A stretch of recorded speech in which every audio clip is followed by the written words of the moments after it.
All right, guys. So welcome to tonight's masterminds. Lovely to see everybody here. So this evening, we're going to be going through accessory training or kind of hypertrophy training. So we've had a look over the last few weeks at all of your kind of big, heavy, not all of them, but a few of the main big, heavy compound movements. So we've looked at squats, we've looked at bench press, we've looked at deadlifts, had a little look at military press as well. So that's a kind of standing shoulder press. Okay, so we looked at these over the last few weeks, and as I say, tonight we're going to have a little bit of a look at accessory training or hypertrophy training. Does anyone know what hypertrophy means? No. Getting bigger. Yep, absolutely. Yeah, so just development in muscle size, essentially. So we have a slightly different approach. So if we're trying to train specifically for strength, we will approach exercises differently to if we're trying to train for hypertrophy. So we're just going to be chatting through what you might want to add into your program, as well as these big, heavy compound movements. So we've looked at your squats, your deadlifts, your bench press, and a few kind of variations. So this should kind of fill in the gaps tonight, essentially. Which is all we're really trying to do with accessory exercises anyway. Any questions at all before we start, guys? No.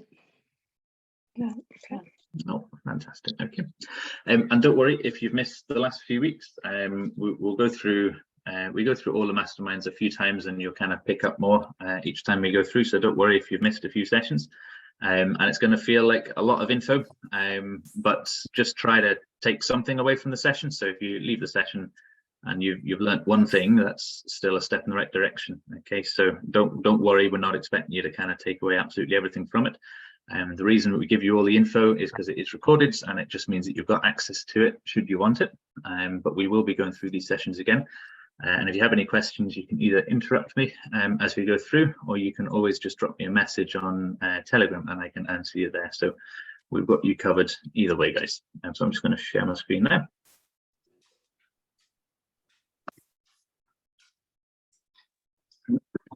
Hey, everybody see that okay? Yeah. Yeah. Fantastic. Okay. So as I say, guys, with your accessory movements, we are taking a little bit of a different approach, and we're trying to think about some specific things whenever we're planning what accessory movements to include within a program. Now, you will all have your own programs, so don't panic and think that you guys need to go and change them yourself. Your program is there and it will be taking all of this stuff into account. So this is just kind of information to help you guys be more competent and confident when it comes to kind of making smart decisions within the gym, or at some point, if you are going to be writing your own programs, it gives you all the info that you need, and it helps you kind of understand why you're doing what you're currently doing. And remember as well, every program, as long as you can kind of justify what's in it and why it's in it, then that's absolutely fine. Everybody's program is going to look slightly different. So with all of that in mind, guys, what are some kind of features of accessory movements? And don't worry if you don't know, if you've got no idea, but if you think you've got a little idea of something that you might see with an accessory movement compared to a compound movement, then shout up for me. Just kind of do like one muscle group, like a bicep curl, as opposed to like a deadlift where you're doing loads of muscles. Absolutely, yeah. So accessory movements quite often will be training less muscle groups within the movement itself. Yeah, absolutely. So it tends to be like one or two or something more like that. Yeah, absolutely. Good. Yeah, what else?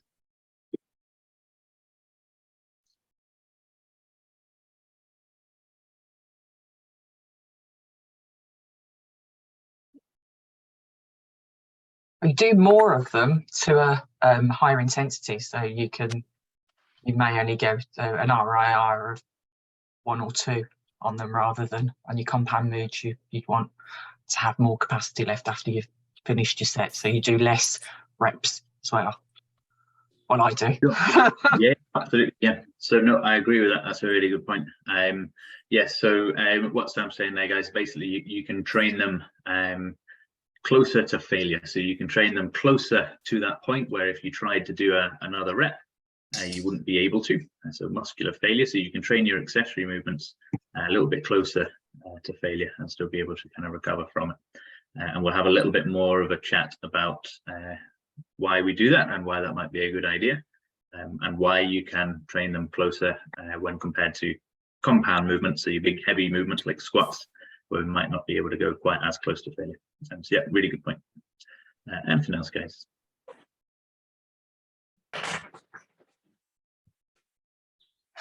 What about rep ranges?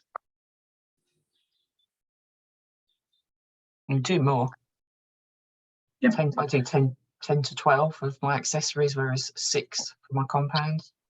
Absolutely, yeah. So accessory movements also tend to be slightly higher rep range. Yeah, absolutely.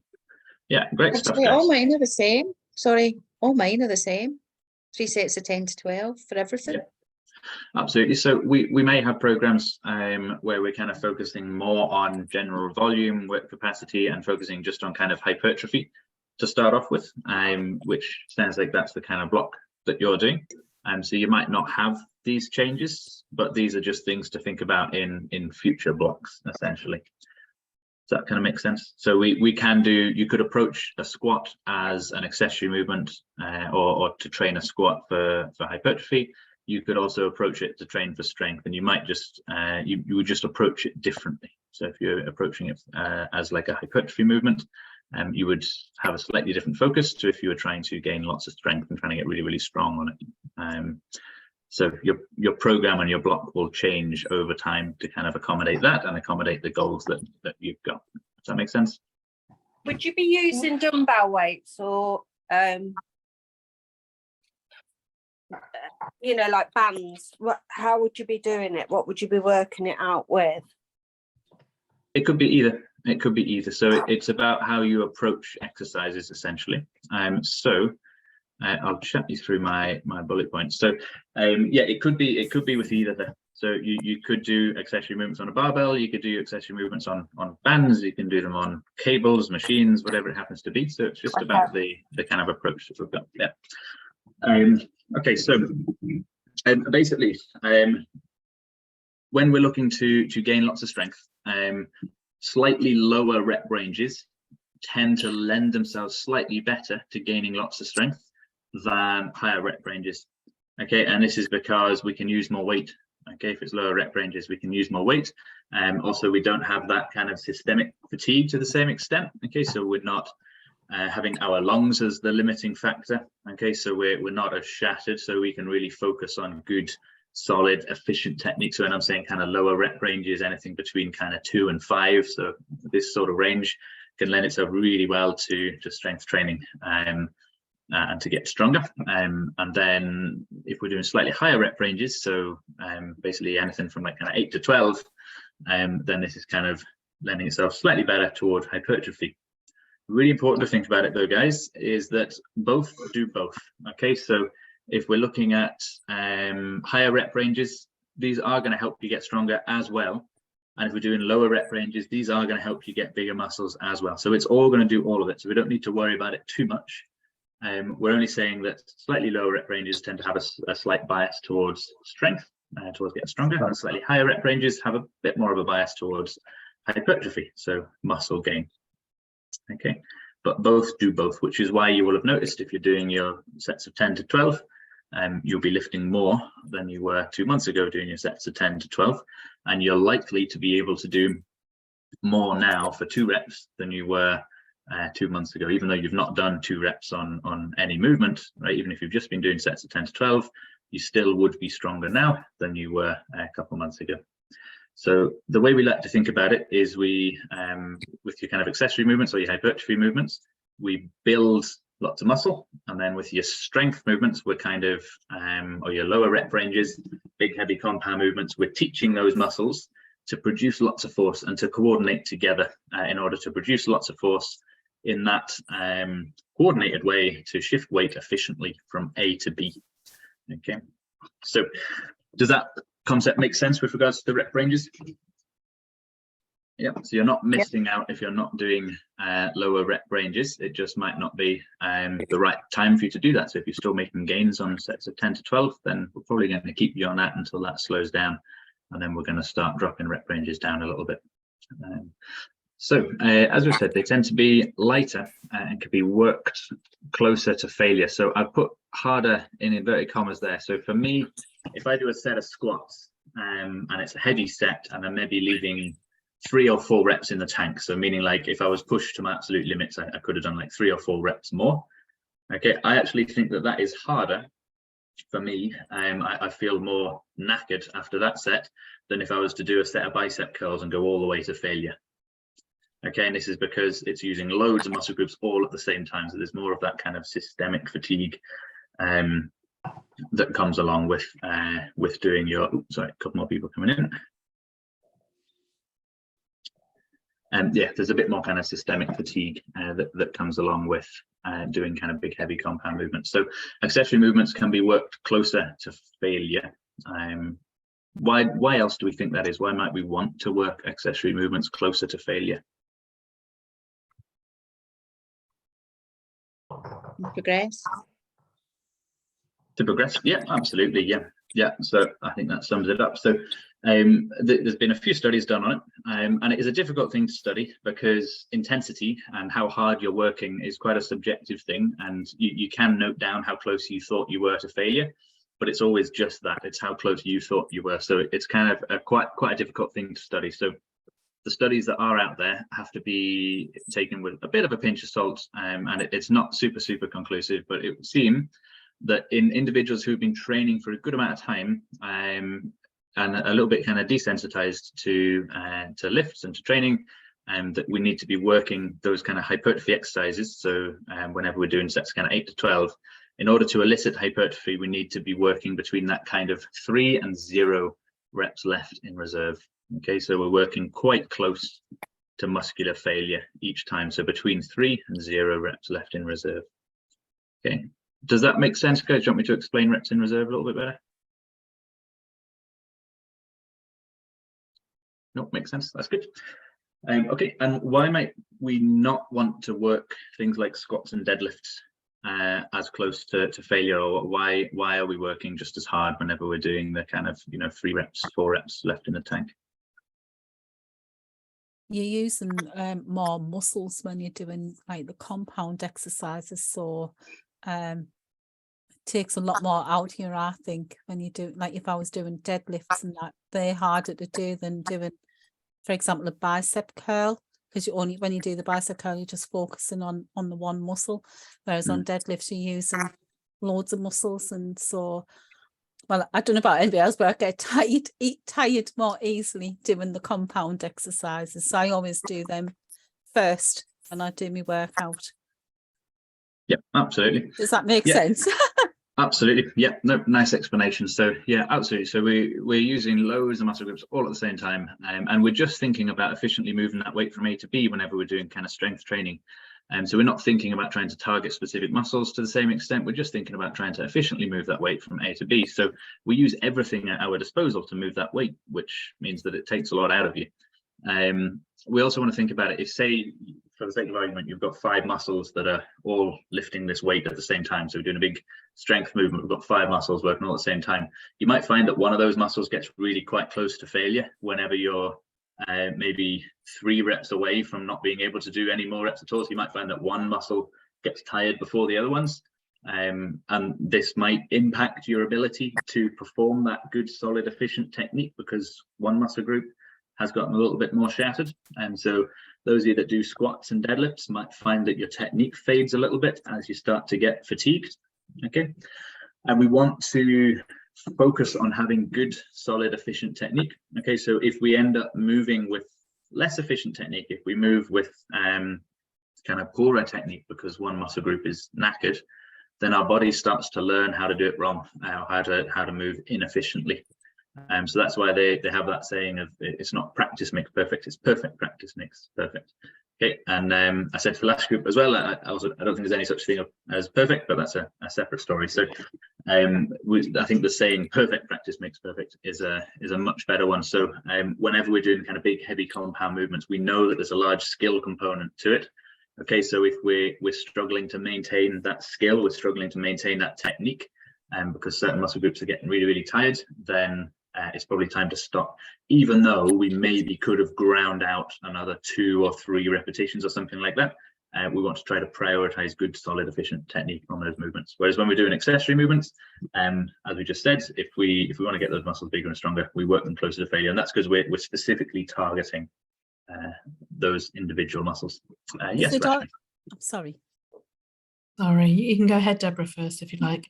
I was just going to say, is it because, like say, like if you're doing like extensions and bicep curls, you recover quicker rather than what you would do on You doing the absolutely do, compound? yes. So you'll find that your lungs can even be a limiting factor whenever you're doing compound movements, because you're trying to supply energy to loads and loads of different really big muscle groups.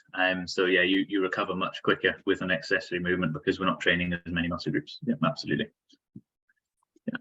Yeah, go for it, Rashmi.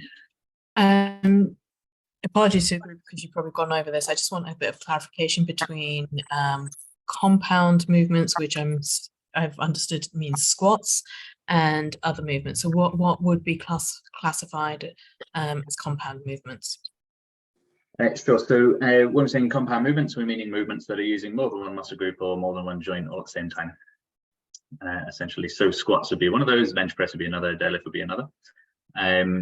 Now, we have also said today, though, that usually if we're trying to develop overall body strength, we're going to use a compound movement, but you can also use compound movements in your accessory training and in your hypertrophy training. So it's just the way that you approach them that would help you get the kind of different results out of it. So if you're focusing efficiently on moving weight from A to B, this is a great way to get stronger. But if we're working specifically on trying to fatigue individual muscle groups, this is a great way to develop size in those individual muscle groups. Does that kind of make sense? When do you know what to do and when? What's your goal? So you want to do a powerlifting competition at the moment, is that right? Yeah.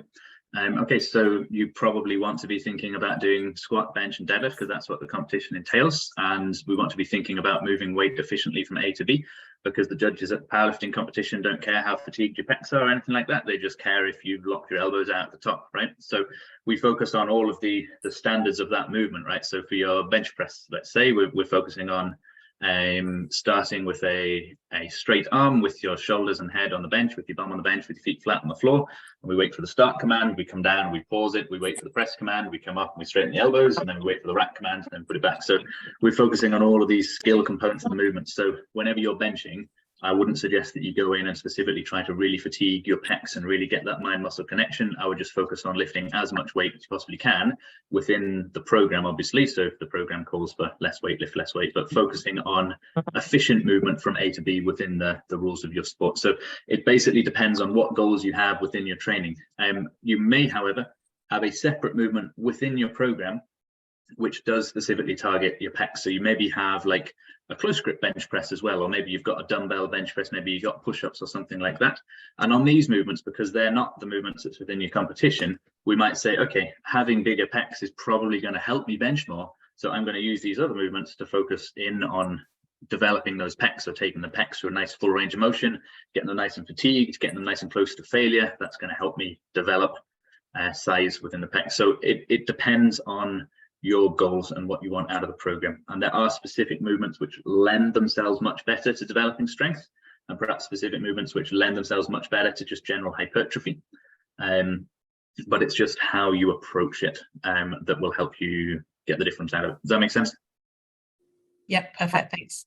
Yeah, good stuff. Sorry, could I just ask a quick question then? So would you mix the different sorts of training up within one session in the gym, or would you just go in and think, right, I'm going to do this sort of training today? Or does that make sense? Absolutely, yeah. So either or. So as long as you can justify it, it's absolutely fine. So I have some lifters that have, for example, like an SBD day, which is like a squat, bench, deadlift day. Okay, and they're just focusing on their strength movements on that day, and then they come in the next day and they do like an accessory day. Whereas for myself, I tend to have like a lower body day and an upper body day. So I tend to do my heavy compound movements at the start, like Deborah was saying, and then more kind of accessory movements for the rest of the session. And then on my upper body day, I maybe do my bench to start off with, and then accessory movements for my upper body for the rest of the session. So it really depends on you and what works better for you. So it's again what we're saying at the start. If you can justify it, then all good, box ticked. Okay, lovely, thank you. No worries. Denny. Yeah, I was doing tricep pull down yesterday, and that's an accessory, correct? Yes, absolutely. Yeah. Yeah. So you're doing that to get bigger triceps, I would say. Yeah. Now I've had progressed, and I was working it to near to failure, but that I had to rest and then started again, and it was as if I'd got extra strength from somewhere. Now I did 2 sets that I could hardly move it, but the 3rd set there was no problem. Now, is that probable technique was doing it wrong and better on the 3rd, or is that actually what happens when you work to fail or near to failure? Sure. So not the latter. Unfortunately, gains aren't that quick. Unfortunately, so it will be probably a technique thing. Well, it could be a technique thing, or it could be like a neurological thing. So sometimes whenever you do your first set, if you've not really warmed up too much, you might find on your first set that like it feels a little bit clunky, not too good, and then on the second set it starts to feel much better, or in this case the 3rd. So it could just be that your body has learned to kind of use more of the muscle group, and it's learned to kind of produce a good contraction within the range that you're kind of going through. So it could be like a neurological thing. You just got a little bit more kind of primed and warmed up, and your nervous system's just got a bit more switched on. It could be that you just used slightly different technique on the last one. Maybe you used incorrect technique on the last one. Maybe you got your shoulders involved a little bit too much, so your triceps could relax, and then you were using and compensating with other muscle groups. It's difficult to know without seeing it, but could be a few reasons there. Does that make sense? Okay. Yeah. Yeah. Cool. Great stuff, guys. So remember, whichever exercise we do, it's how you approach it that is going to make the results differ. Okay, so we could approach a squat as an accessory movement, and we could approach a squat maybe specifically for quad hypertrophy, and in which case we'll be thinking, okay, how can I position myself in this squat which puts my quads under the most tension, which takes my quads through the most range of motion. When I'm doing it, I'll be thinking quads, and I'm trying to keep all that tension on, trying to get a good quad squeeze on the way up and a big quad stretch on the way down. So we could approach a squat specifically for like hypertrophy of a certain muscle group, and we could also approach a squat as your strength development movement, where we're focusing on just trying to move that weight efficiently from A to B, or for your example, Rashmi, if you're doing the powerlifting competition, we're thinking about getting the crease of the hip below the top surface of the knee, and then back up again. So it really depends how you approach the exercise. That's what's going to make the results that you get from that exercise differ. Okay. In that type of scenario, you would, because you were talking about practice and perfect technique, I did the weight for the first time, removed off Nice, well done.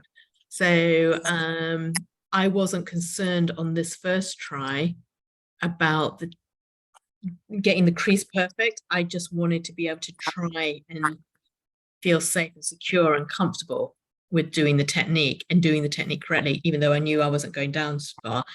So the next time I do it, I just keep practicing the technique. That's what we're saying, to make sure that it's correct. And then we slowly increase the weight. Absolutely, yeah. I think if we're struggling to kind of hit depth and these sorts of things, and like at this stage it's just more kind of building confidence with the weight on your back and all the rest of it, then I think that's a really important stage that we've got to do first. So once you've kind of ticked that box, then it'd be a good idea to move on and make sure that you've got technique that will get you 3 white lights in your competition. But yeah, absolutely, I think that's a reasonable method for progression for sure. Okay. So I like to use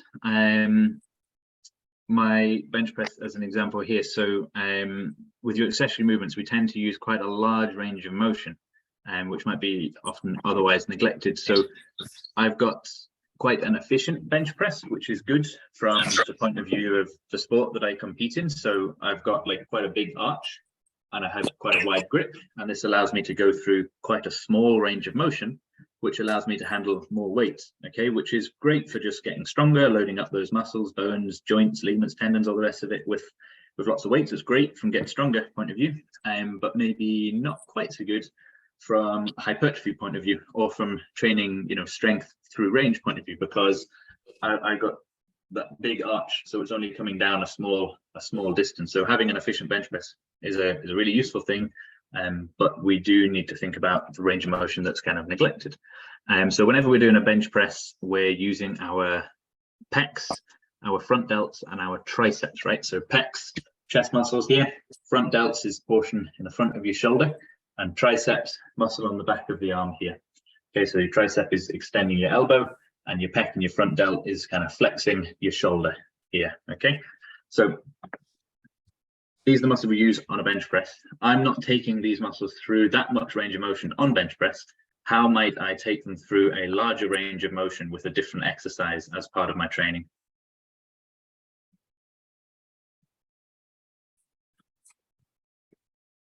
You break it up and you do different. So me this morning, I did my bench presses this morning, and then I had incline chest presses, and I had the one, I can't remember what it's called, where you kind of go out like that, unhug a tree is what I said, isn't it? Unhug a tree. So you're exercising the similar area, but with a much bigger movement. Yeah, absolutely. Yeah, two really good examples there. Yeah, really good.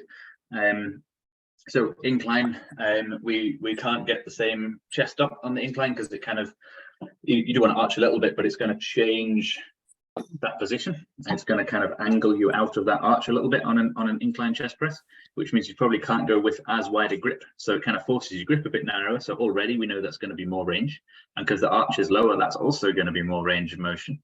And so on an incline, we're kind of coming down much more like this. Okay, whereas on a bench press, angled a bit more here, and the chest is up much more. We're only really coming down here, so we're not quite getting that same range. So incline chest press could be a really good addition. And you're saying pec flies there as well. So pec flies, we're taking your pectoral muscles into that fully stretched position. So much more range of motion than on a bench press. So yeah, two really nice examples. And I also had body weight dips and tricep pull downs. So again, and triceps. Yeah. So dips and you kind of tricep push downs there. So we're taking the elbow through a much greater range of motion on those movements than we would be on a bench press. So you've kind of done lots of extra movements to tick those boxes of neglected range of motion, which is great. So that's how we might kind of select certain movements to be as part of your program if there is a neglected range of motion. Now, if I wasn't as flexible, I'm a bit hypermobile, so I'm slightly more mobile than I should be at my joints. So if I wasn't that mobile and I wasn't very flexible in my muscles, and I couldn't get into very much of an arch, if I was quite stiff, I'll probably have quite a close grip on my normal flat bench.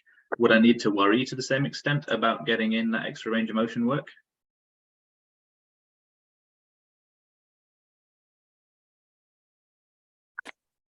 Sorry, would you just repeat that?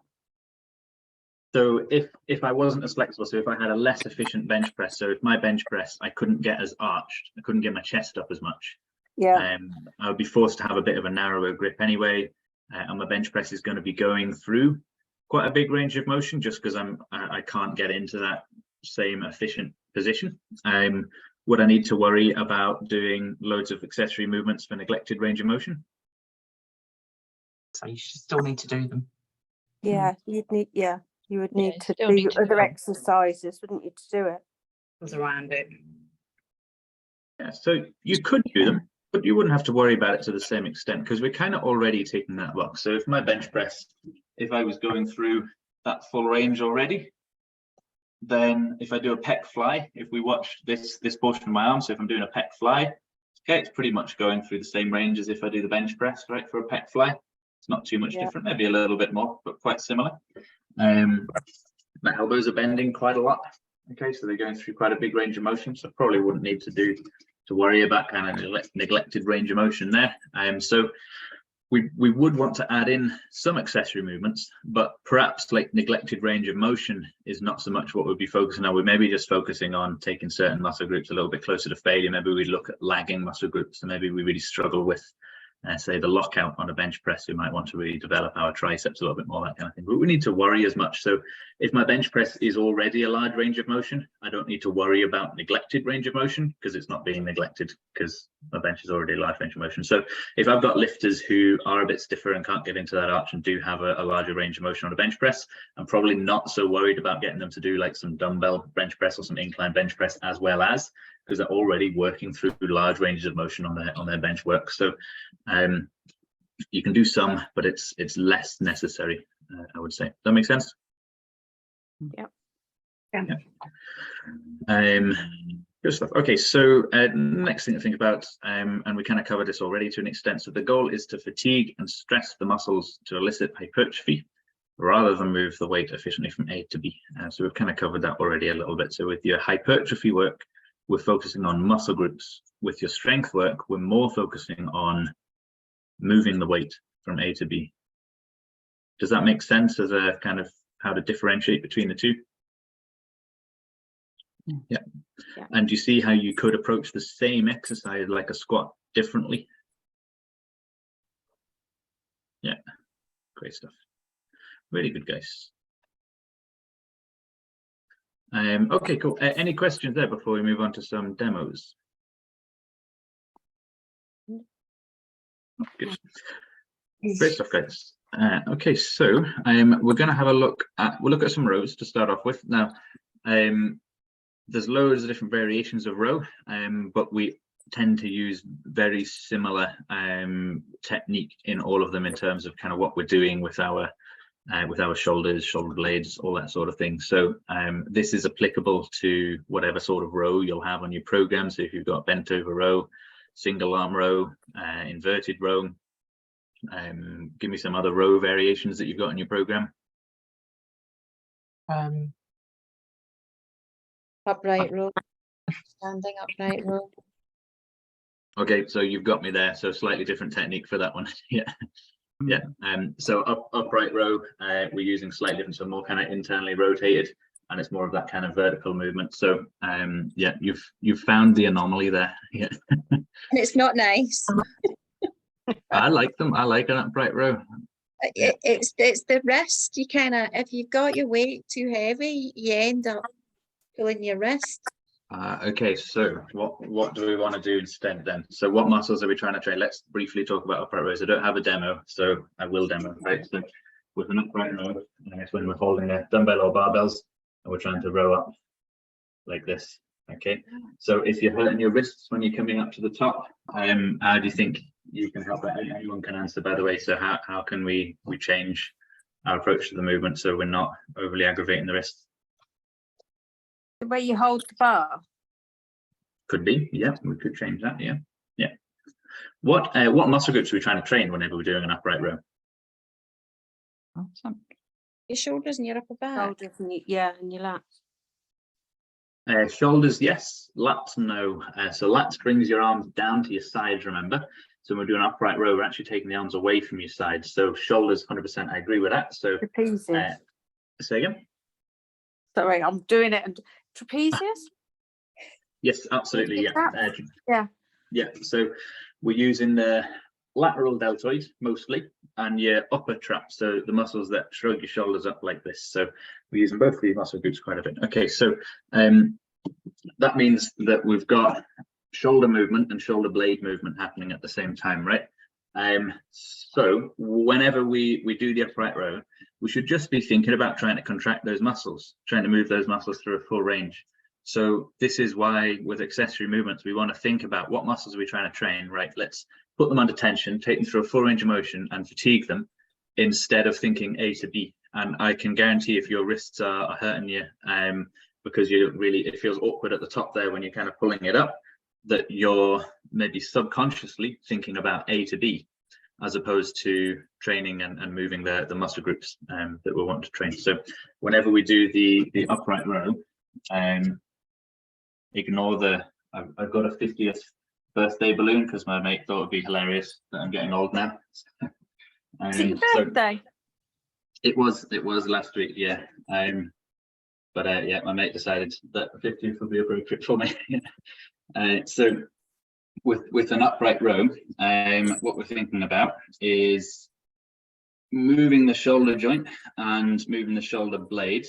Let those wrists hang, let the forearms hang. Okay, we're not thinking about trying to pull up the barbell. Okay, so it's not an A to B. We just think about shoulders. Okay, so we can relax those hands, those wrists a little bit, let them hang. We just think about driving shoulders and elbows up nice and high like this. Okay, does that kind of make a bit more sense? Yeah, easier said than done though. Is that just so? Would you not go as high? You just got to listen to your muscles and go as far as they go before you get to that point. Then. Absolutely, yeah. So you would go as high as the muscles that you're trying to train take you, but there's no point going higher than that because we don't get extra points for moving the barbell further. We're just trying to. Is that when you possibly buckle your wrists then because you're still trying to pull it up higher? Sorry, I think that was my Wi-Fi just faded there. Would you mind repeating that? So it's probably a silly question, but just so as you're pulling up to do like your upright row, if you pull it up past the point of it just being your shoulder and your traps working, is that when your wrists would buckle because you're sort of bending it underneath you rather than keeping the bar straight? Usually, yeah, you would see that, yeah. So yeah, usually this is kind of the approach a lot of the time that you would take to an exercise is you watch a video of the exercise being done and then you try to copy the movement. Whereas what we now want to be maybe thinking about, instead of looking at the movement and trying to copy it, we're thinking more like what muscle groups are working there and what do those muscle groups do, and now I'm going to do that against resistance. So we're thinking more along those lines. That makes sense? Yeah, so it might not be as big a movement as you would like. Yeah, it'll actually probably work out as more movement here, even though it might feel like less movement of the barbell, because if you think about, if you pull the barbell up like this, so if we're really coming up, how much is my shoulder joint moving now? Not too much. Okay, whereas if I do this, the barbell's maybe not coming up as high, but my shoulder's moving much more. Okay. Good questions, guys. Okay, Sorry, so can I just ask one more thing? Because you know I've been sending you videos on these things. So is it better to have the straight bar for that, or can you use the Z bars? Because sometimes the straight bar in mine is like at least 20 kilos in my gym. you can use the easy bars, yeah. The EZ bars, you mean, in the kind of wavy ones? Yeah, you can use Yeah, it. because then you. I'm shocked that you can't do the 20. I mean, come on. Because then what happens is that you can only place your hands at specific points in a Z bar. Yeah, so what I would encourage you to do is have a play about with different bars or perhaps different cable attachments, and have a feel of the ones that you like the most, that get you the best contraction in the muscles that you're trying to target, so your lateral delts and your traps. So have a play about and try to find maybe 2 or 3, maybe not even that for an upright row. Try and find like 1 or 2 kind of attachments or bars that you like and that feel good, and then just use those. Everyone's slightly different. I've had people just using a rope for it. I've had people doing it single arm, kind of across their body a little bit with the cable. So if you can reason why you're doing something, you know, you can say, well, this is the movement that the muscle is responsible for. So that's why I'm doing it like this. If you can reason why you're doing something, it's totally fine. If you feel a good connection with the muscle you're trying to hit, yeah, go nuts. Just try and find attachments that work for you. Absolutely. Good. I do a wide grip row. What's the difference between a wide grip and an ordinary grip row? A narrower one? Sure. So with a narrower grip, we're probably training the lats a little bit more. And with a wider grip, lats can't really work quite as much. So we may be keeping the focus a little bit more on kind of rhomboids and traps. Yeah. Remember, your lats bring your arms to your sides. Yeah. Neither is right or wrong, just kind of different variations. Sure. Okay, so with a row, well, we're going to look at this, and you can shout some kind of techniques that I'm using, and then we'll have a little discussion about it. So now you guys shout out, what do you see? What am I doing?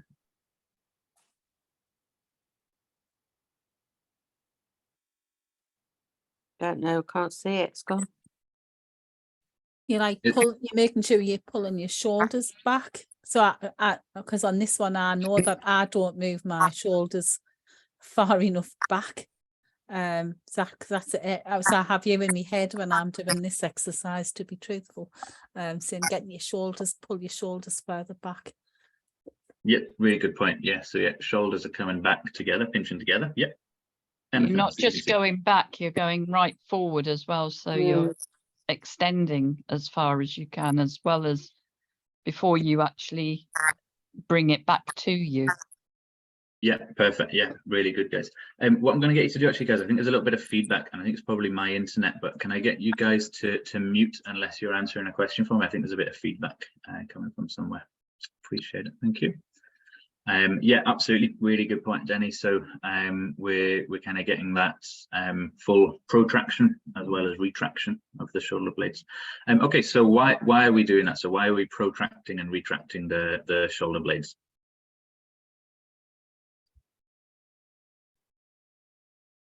Or a full range of motion. For full range of motion? Yeah, absolutely. Full range of motion of what? Yeah, which muscle groups?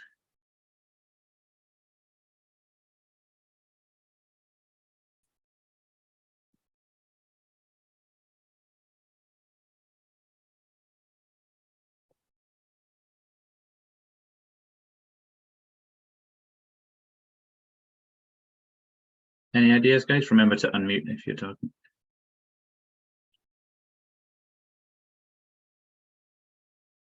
So which muscle groups pull your shoulder blades together? Trapezius. Yeah, trapezius. Yeah, absolutely. So mid traps, and we mentioned one before as well. Begins with an R. Rhombus. Rhomboid. Rhomboids, absolutely, yes. So we're using your kind of mid traps and your rhomboids. So we're taking those, as Denny's saying, through a full range of motion. So we're stretching them out as well as contracting them and pinching them right together and getting them nice and short. So we're trying to take that muscle group through a full range of motion. Okay, and that ensures that we use all of the muscle group. Okay, so different portions of the muscle group will be more contracted depending on which point of that range of motion you're in. Okay, so by going through a full range of motion, we're sure to use every little motor unit, so every part of that muscle at least at one point within the movement. So for hypertrophy, if we want to develop the muscle as much as possible, we want to make sure we're taking the muscles through a full range of motion, so or as full a range of motion as the exercise that we're doing allows. For hypertrophy, that is. Okay, so yeah, really good. So that rounding of the spine as I'm leaning forwards, that allows me to protract my shoulder blades more. And then the chest up. Okay, imagine I'm kind of pushing my chest up through my hands as I'm rowing there. That chest up position allows me to retract my shoulder blades more. So you can all hunch forwards now for me. Okay, and you'll notice you can reach quite far in front of you with your hands. You can reach your shoulders quite far forwards. Okay, and stay hunched forwards and then try and pinch your shoulder blades back as you're hunched forwards. And it's quite challenging, right? So in order to pinch those shoulder blades together, we have to straighten up.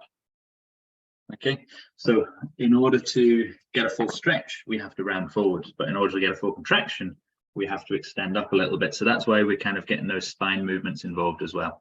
So reach and squeeze, reach and squeeze. So we can take this approach whenever we're doing any row variation, really. So bent over row, single arm row, any kind of horizontal row variation, I should say. So chest supported row, single arm row, bent over row, pendlay row, cable row, like I'm showing you here, all these sorts of things. Okay, that makes sense, guys? Yep. Yeah, Can I just ask a quick question? Question. Say when we're doing the row, just going through that motion just now, that's actually has echoes of the bench press, doesn't it? It absolutely does, yeah. So for a bench press, we're trying to keep our shoulder blades pinned onto the bench the whole time. And so we're trying to keep our shoulder blades together and also down towards our bum a little bit. So we use muscles in your upper back in order to keep your shoulder blades stable and in position. So it's all the muscles in your upper back that stabilize your shoulder blades. So we were saying last week that shoulder blades are the kind of base of support for your bench press. They're that balance point. So if they're unstable and moving around, it's kind of like someone moving the floor around when you're squatting. It makes the bench very unstable. You don't get the same kind of ground reaction force. You're not able to get all that force that you're producing into the barbell itself. So having a strong upper back and having a good ability to pinch your shoulder blades together and extend your T-spine and do all these sorts of things definitely will contribute a lot to your bench press in terms of the position that you're in. Yeah. But the whole time on that as well is you're holding the core in on that row. Like the whole core just always has to be in tight. And then I don't know if you've ever covered this, but there's a tip that I picked up on from my trainer recently, which was breathing. And when you breathe, it just makes the movement so much easier. So my question on that is, when are you breathing in and when are you breathing out? Sure, so it's a good question. So it depends how heavy I'm going. If I'm doing, for example, a heavy bent over row, I hold my breath and I brace to create that kind of rigidity in my spine. Whereas here, and I'm sure this is probably what your trainer has said to you, I probably breathe out on the way down, and then out on the way up, and then I'm getting confused here. So I'll breathe out on the way down, and that allows me to kind of get that stretch, and then probably in on the way up. But I'll be honest, I tend not to think too much about the kind of breathing during the exercise itself. I focus much more on the muscle itself. So if I'm doing a big heavy compound movement, I need to stay breathe and braced, I will absolutely do that. But if I'm doing things like accessory movements, I would just breathe, try and keep yourself from getting too out of breath whenever you're doing them, essentially. So just breathe normally and focus more on the positions that you're going through and focus more on the kind of muscle itself fatiguing. So it depends really what you want to get out of the exercise. What was it that your trainer was telling you? He was teaching me how to breathe because it was helping me push heavier weights, knowing when to breathe and being consistent with my breathing. So now, most of the time, I'm not thinking about breathing because I've got that almost like second nature. But sometimes when I'm trying new things or trying a heavier weight, I'll reset everything in my mind from the beginning, and then just to make sure I get the technique right before it becomes sort of second nature again. But it does help me push weights or lift weights that are heavier if the breathing is done correctly and not randomly. Absolutely, yeah. So for heavier weights, 100% agree. We want to think about that, and holding the breath as well can help to kind of create that intra-abdominal pressure, which is a really useful thing. But it's interesting as well what you're saying about the core and kind of keeping it super tight. So I think it's good to keep your core super tight on things like squat, bench, deadlift, everything where we really want that stability. But it's also really good to move and move against resistance and get all of these kind of structures that might otherwise not be moving against resistance doing exactly that. So whilst I'm trying to kind of focus specifically on certain muscle groups here, I am deliberately taking my kind of upper back and my shoulder blades and all the rest of it through quite a lot of range. So if I was keeping myself as stiff as I was on a bench press or a deadlift or something, there wouldn't be any of this movement going on. I would just have that whole core, that whole spine completely rigid. So I think it's nice to think about accessory movements as a good opportunity to move the body around through lots of different ranges of motion and try and get strong within lots of different ranges of motion, and maybe not overly focus on like keeping everything really rigid and really tight. And remember as well, like if we have had back issues and that kind of thing in the past, a lot of the time you'll hold yourself really tight and really rigid and your body will not want to go through those movements. So slowly introducing them and slowly getting a little bit more comfortable and less apprehensive of doing your kind of rotation, your flexions, your extensions, maybe your lateral flexions, all these sorts of things, getting a little bit more comfortable doing that and just breathing normally through it instead of being like really tight and all the rest of it is a really nice thing to do and a really useful thing to do for your kind of rehabilitation for your back, depending on obviously what the injury is. But we don't want to be really tight and like really rigid all the time. That's just for when we're lifting kind of really heavy weights. Does that make sense? Yeah, perfect, good stuff. Great. So what other muscle groups? Oh, sorry, go on. Sorry, you might be going to go over it. I was just going to say to you, whereabouts would you be bringing your hands into as the row? Would you be aiming to bring them into like your hip level or to underneath your chest, if that makes sense, like underneath your bust level or into your belly button? Sure. So it's a really good question. So what I actually like to think about, I just contract my rhomboids and my mid traps as much as I can against the resistance. And then wherever my hands end up, I'm kind of happy with that, because if I pull too high, I can't really contract my mid traps to the same extent, or if I pull too low, then I'm not able to get the same like amount of maybe elbow back and retraction or the rest of it. So I would focus more on really pinching those shoulder blades together behind your back against that resistance, and try to relax a little bit more in the kind of wrist and the hand, similar to what we were saying in your kind of upright rows. I think that's a nicer way to think about it. However, sometimes if you struggle with that kind of mind muscle connection to start off with, it's quite nice just to have a little kind of area to aim for. So somewhere around, I guess that's kind of upper stomach I'm aiming for there, maybe about just above my belly button, something like that. But remember, people are going to have different length of arm, people are going to have different length of torso. So this is not the same for everybody, whereas the thing that is the same for everybody is that contraction of rhomboids and mid traps. Okay. Yeah. That makes sense. Yeah, that's good. Thank you. Good stuff. So what else are we training there, guys? Another big muscle group in your back.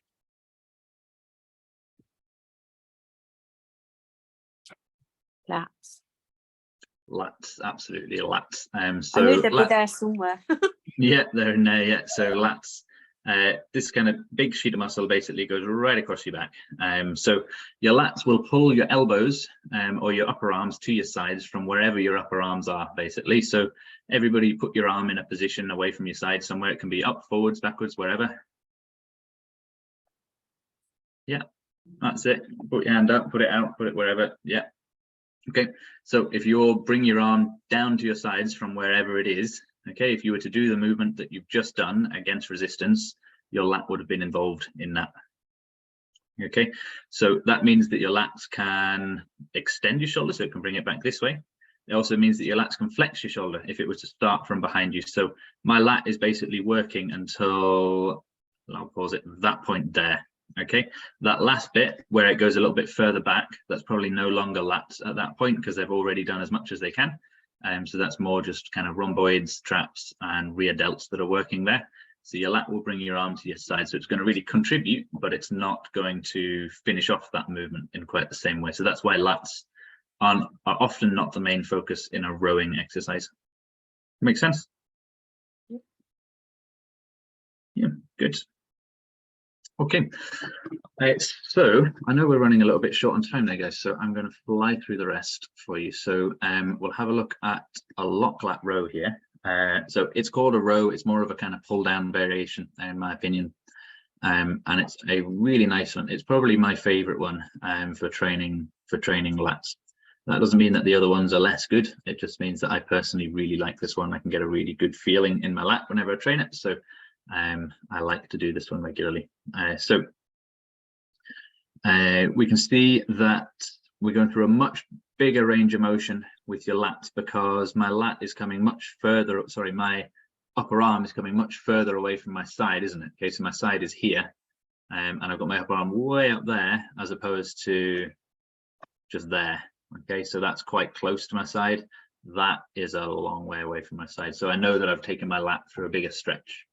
Your lats also bring your shoulder blades downwards. Where's my shoulder blade? There.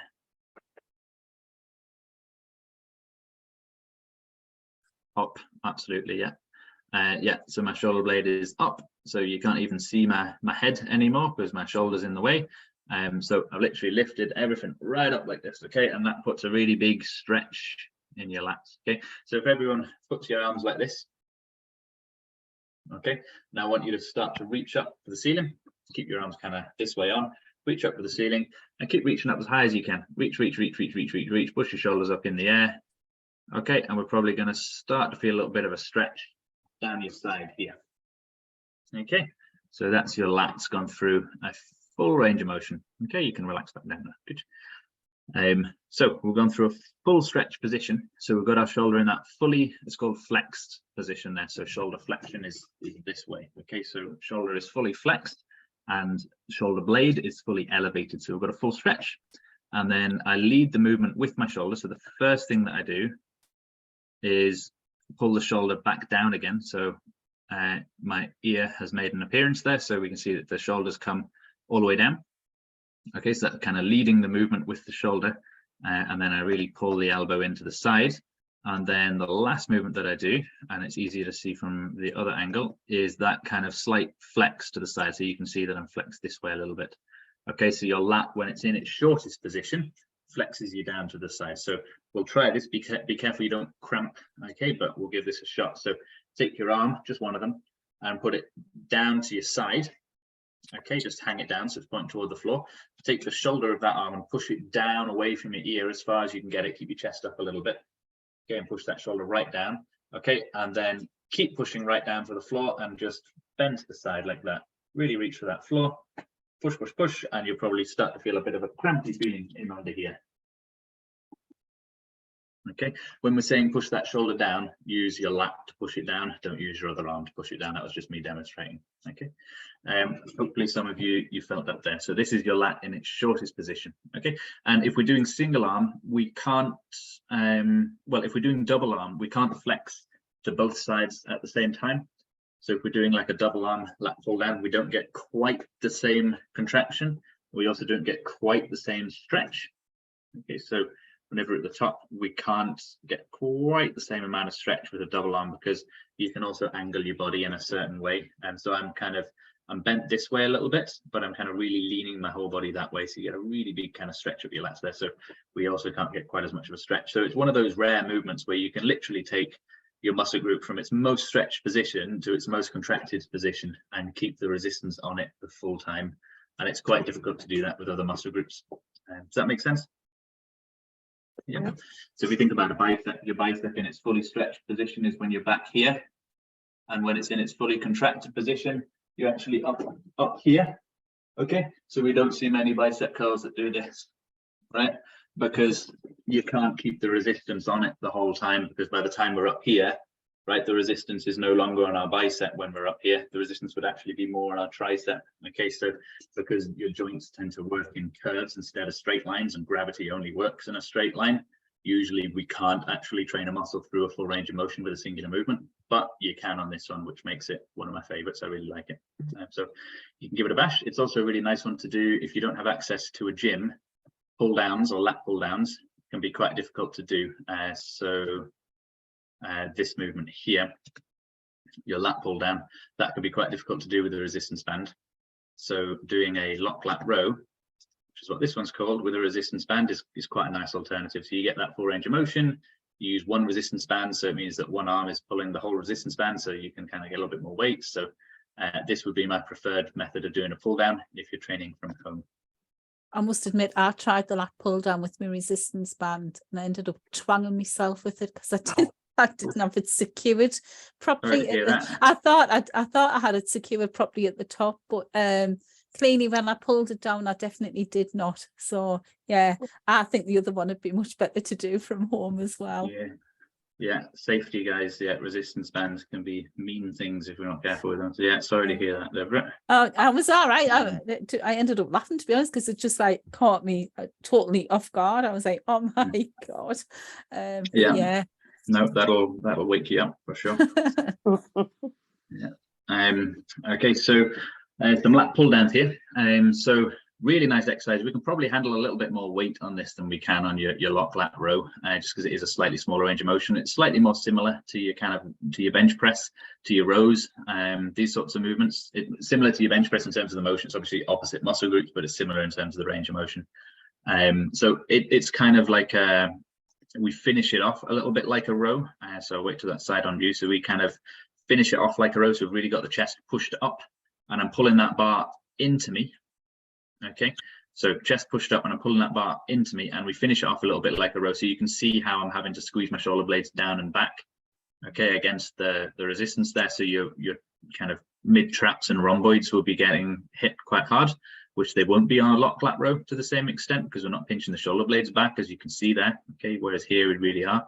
So it's a little bit more similar to a row in terms of how you finish it, but it takes you right the way up. So we're actually getting a good bit of kind of lat activation as well as. Okay, and you may wish to choose lat pull downs as your preference if you're perhaps training for pull-ups and that kind of thing. So lock lat row, like we showed before, is really good for lat hypertrophy. Probably not too good for much else. Lat hypertrophy is a really useful thing, but I think your lat pull down probably transfers over to a few more exercises a little bit easier. So that would be some of the pros of doing lat pull down as opposed to lock lat row. And remember as well, you can do one variation for a few weeks, and you can change to another variation, you can change to another variation. So I would squeeze as many gains out of one variation and then change to another one that you like. So even though this is one of my favorites, I wouldn't have it in all the time. You can always chop and change what you're doing. I like to pick 2 or 3 variations, and then I just cycle through them. So 2 or 3 variations that I like, that I get a really good feel on, I get a good contraction, a good stretch, and then I'll just flip and flop between these variations, kind of program by program, and then I'll just come back to the first one, usually after about 2 or 3 blocks. And that tends to be enough variety. We don't have to have 10 different varieties. We'll just keep it nice and simple, a few variations that you like. What do you mean by 2 or 3 blocks? So for example, I might do lock lat rows on one block, I might do lat pull downs on the next What's a block though? So about kind of 4 to 6 weeks worth of training. So a block is basically how long you follow the exact same sets and reps and exercise split. So if your week looks exactly the same in terms of sets and reps and exercises, then however long you do that for is the length of that training block. And it's usually 4 to 6 weeks, but for newer lifters, it can be significantly longer, because you can just keep making more and more and more gains, because you get those newbie gains if you're not used to training in the same way. But usually for more experienced lifters, 4 to 6 weeks is a block. But I would say if you're changing variations, just pick 2 or 3 variations of the same exercise that you like. So that could be 2 or 3 variations of bicep curl, 2 or 3 variations of row, 2 or 3 variations of pull downs, and we just flip and flop between them as soon as we stop making gains on the variation that we're doing. So if you're still able to progress the load, I would just keep it as is before we change to a different variation. Make sense? Cool. Yeah. Could I just ask a question? Sorry, really sorry. No, On no, your lat just pull down, are you putting your hands level with your shoulders? On the bar, you want your hands level with your shoulders? Or it's a good question. wider? Yes, it's a good question, and you can do either. So you can grip in here, you can grip there, you can grip way out there. It doesn't really matter hugely. It's going to change how you feel a movement a little bit. But for example, those could be the 3 variations that you like. So you could do a close grip, a neutral grip, and a wide grip, and you could change between those every 4 to 6 weeks. And that's probably as much variation as you'd ever really need. Okay. So it doesn't matter hugely. There have been like EMG studies and that sort of thing done on like muscle recruitment, and you'll quite often see like Instagram posts or PTs that will post, you have to do wide grip pull downs to hit this portion of the muscle and close grip pull downs to hit this portion of the muscle.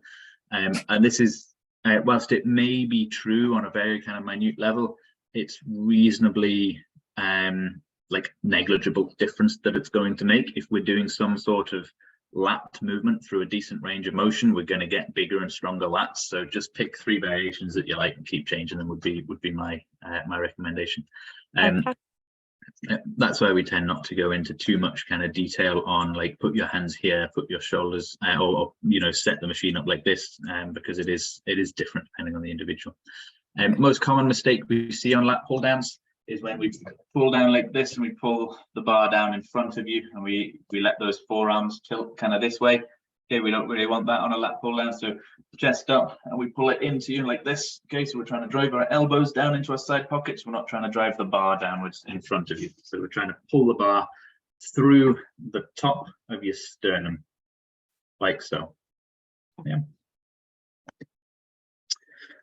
Okay, so I'm going to fly through these guys because I know we're a little bit short on time there. If you do have to shoot, that's absolutely fine. You can do that. So we've got your face pulls here. So face pulls are a rear delt exercise, and you can see that little kind of bulgy bit there at the back of the shoulder. That is your rear delt, or that is my rear delt anyway. So that is the muscle that will extend your shoulder joint. Okay, now your lats also extend your shoulder joint, and your lats are really, really strong. Okay, so if we are bringing your elbows to your sides, like if we're doing a row, whilst your rear delts will be involved, your lats will also be involved, and it's quite difficult to actually tell your lats to not do that, and pretty much impossible to tell your lats to not get involved. So if we want to specifically target rear delts, and perhaps a little bit kind of rhomboids, mid traps, maybe a little bit upper traps as well, face pull is a really nice variation, because it means that your rear delts will fatigue the soonest. Okay, so rear delts will be the limiting factor. Are you supposed to kneel for face pulls? You're not supposed to. You can if you like to. So you can sit, you can stand, you can kneel, however you feel it. Yeah, however you feel it the best. I like to kneel because when the weight goes up, if I'm stood up for it, when the weight's quite heavy, I end up just pulling myself over forwards. So I like to kneel down or sit down, and it just locks me into position so I can lift heavier weights. So you might find as you get stronger that standing up is less comfortable, and you might find a bit more secure if you're kneeling down. Give it a bash, see how it feels. Yeah. I keep falling over with I go forward with the weight. As the weight goes down, I go forward with the weight. Well, there you go. That's exactly what. So you're too strong as well, Denny, which is good. So we want to. You can either squat a little bit and lean back as you're doing it a little bit, so you've kind of got that almost like half squat and lean back position, and that will kind of balance you. But I prefer to not think about balance and trying to hold myself in a certain position whenever I'm trying to train my rear delts. So I just kneel myself down. Yeah, I've started. I now just sit down on the floor. I personally prefer that, and I just try and angle my torso at about 45 degrees to the cable. But none of it's right or wrong. It's just however you feel is best for you, and you get that kind of contraction. So a horizontal extension, which is this of the shoulder, that's going to target your rear delts without your lats, which is a useful thing if we want to make your rear delts better, because otherwise your lats being big and strong just like to take over and let your rear delts chill out, which we don't want for this one. So that's your face pull. So elbows nice and high. I'm thinking about pulling that kind of metal bit towards my forehead, okay, or towards my face, hence the name face pull.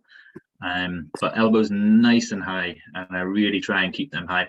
Also, if you notice the way I'm gripping it, this is, again, it's not the way you must grip it, but I personally prefer it again. So I grip kind of like this way on.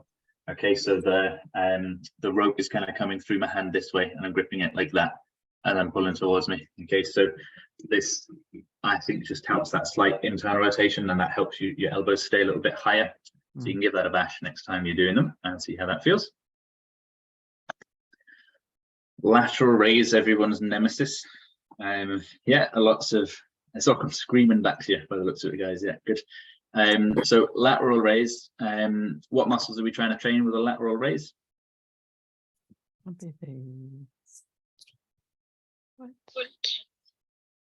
I think someone said it there, but it was super quiet, but it was your kind of lateral deltoid, or your middle deltoid. So the muscle that abducts your shoulder. Okay, so shoulder abduction, we're taking the arm away from your side like that. Okay, that is your shoulder abduction. Okay, how much shoulder abduction is going on now? None. Yeah, not very much at all. Yeah, compared to now. Okay, the dumbbells ended up in the same place. If you look in the corner of my screen, the dumbbells ended up in the same place, but on the second one, I've actually moved my shoulder joint much more, or I've abducted my shoulder joint much more. So if we want to train that lateral deltoid, we need to think, what does it do? And then we do that against resistance. So it's going to abduct. So you can see I'm trying to take them away from my side, so my elbow stays usually above my wrist. Okay, so even at the top of the movement, keep that elbow above your wrist. We want that slight internal rotation. So I imagine like I'm pouring water out of the front of the dumbbells as I'm coming up. So elbows up. Okay, it's about the elbows coming up and dumbbells coming out. I whenever we're struggle doing a to lat get raise. my So I hard to struggle- keep your shoulders down though. I struggle to get my elbows in the right position, and I also can't. Well, I just struggle with this one in general. I can't seem to. I can't get my technique right, and I can't get to the point where I can think about progressing the weights because I just can't get. My elbows don't do what my head wants them to do. If that makes sense, I just struggle. So pick Struggle with a, the technique, basically.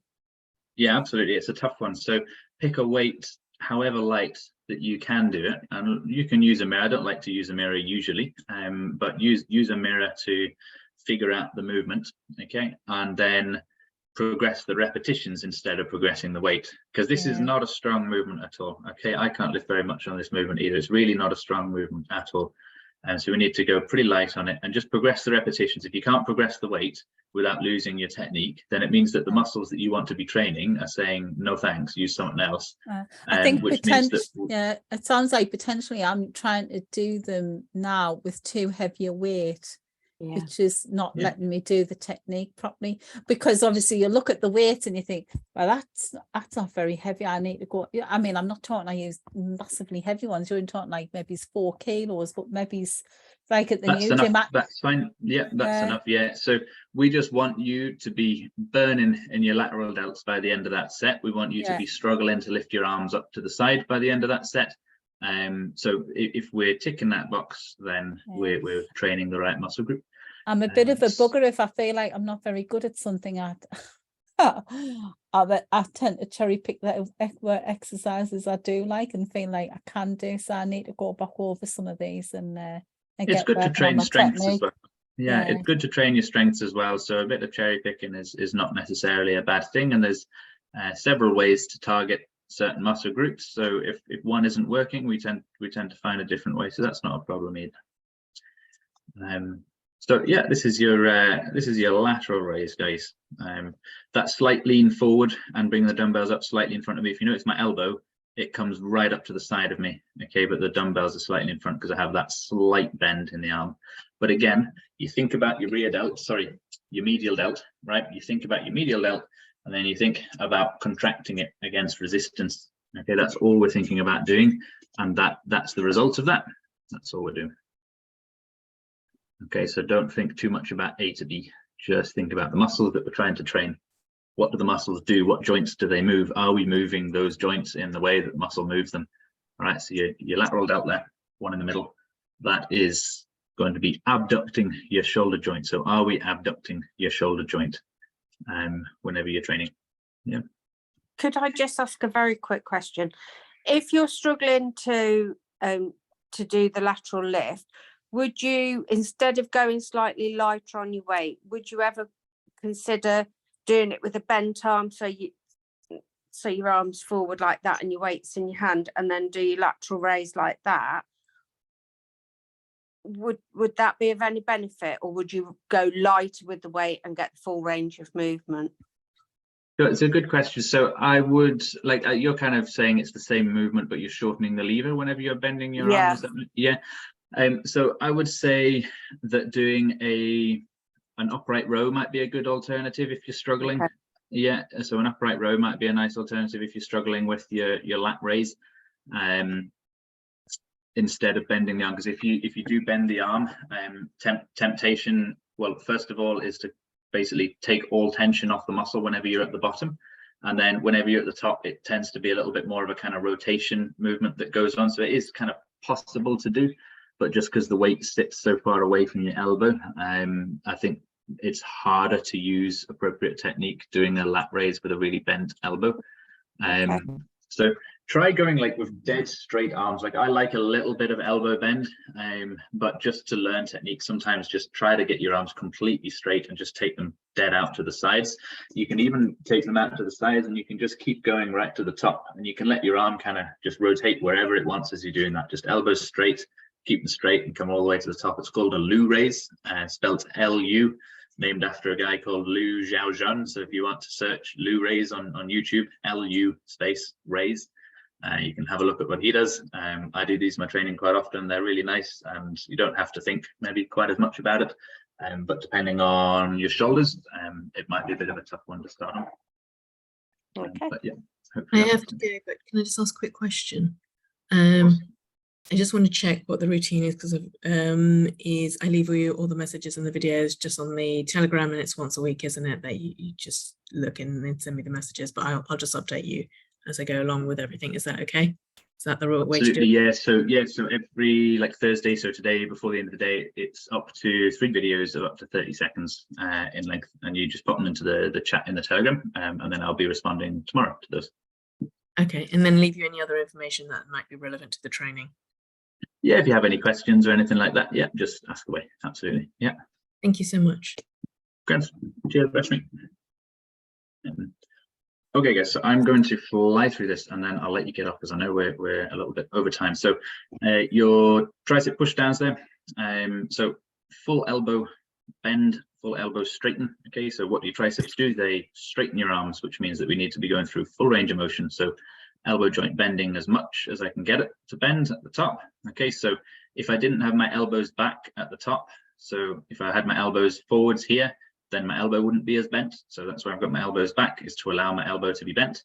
You can notice at all points in this range of motion, that cable is trying to pull my arms into a bent position, which means my triceps have to fight it at no matter what position I'm in. So even if I've got my arms straight, can you see how my arms don't quite line up with the cable? Okay, so that cable is still trying to bend my arms at every single point, which means my triceps don't get to chill at all, which is what we want. We're trying to fatigue your triceps with a tricep push down. If we want bigger triceps, we are trying to fatigue them. So the goal of you doing that exercise is to fatigue your triceps, okay? So they want to be burning by the end of the set. You want to be struggling to straighten your arms by the end of the set. Okay, we need to be thinking about the goal of the movement. Okay, so we're trying to fatigue the triceps.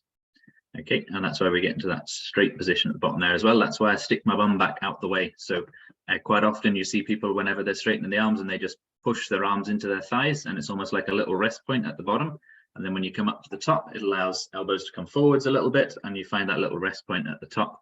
The reason we don't do that is because if you have these little rest points, you're actually going to be there for longer.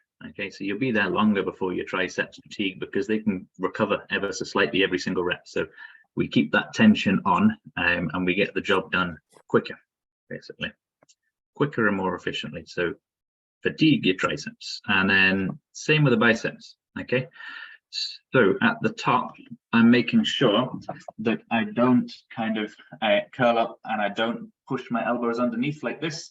Because if you think about it, gravity is pushing this way. Okay, it's pushing down. So I'm not trying to, or gravity is not trying to open my arm up at the moment, is it? Okay, if it's pushing down this way, it's not trying to open my arm up this way, right? If my elbow is too far forwards, my biceps aren't doing anything. So I finish the bicep curl here. Okay, never let your forearms come past that vertical position. They can come even too vertical, so a bit of forward elbow movement's fine, but we never let them come past vertical, because if they do, your biceps get to chill, which we don't want for the same reasons. And then at the bottom, straight arms, so full range of motion. That was a bad pause. There we go. So straight arms, so we're getting full range of motion. But again, you can see how the cable kind of coming down this way, and the arms are a little bit more this way. So I'm keeping my hands kind of pushed forwards in front of me a little bit. So that's always keeping tension on my biceps. Okay. If you can feel when you're doing these sorts of exercises at any point that the muscle that you were trying to train is getting to relax, it means that you're going to be there longer before you take it to that point where it's quite close to failure, where we're going to really elicit that adaptation, where we're going to stress it out enough that it has a reason to get bigger and stronger. So whenever we're doing your accessory movements, make sure those muscles are working hard. Okay, makes sense? Yeah. Yeah. Great stuff, guys. Good. All right. Thanks for staying with me there, guys. I know we're a little bit over time. I hope that was helpful. I tried to pick exercises that you'll quite often see in your programs for the accessory movements. If you have any questions, obviously any training videos, anything like that, just make sure you pop them through before the end of the night today, because I'll probably be running through it early tomorrow morning. All right, guys, thank you very much for your time and your contributions tonight, and we'll see you next week. Have a good one. Tristan. Thank you. Cheers, guys. Bye. Bye. Bye. Bye.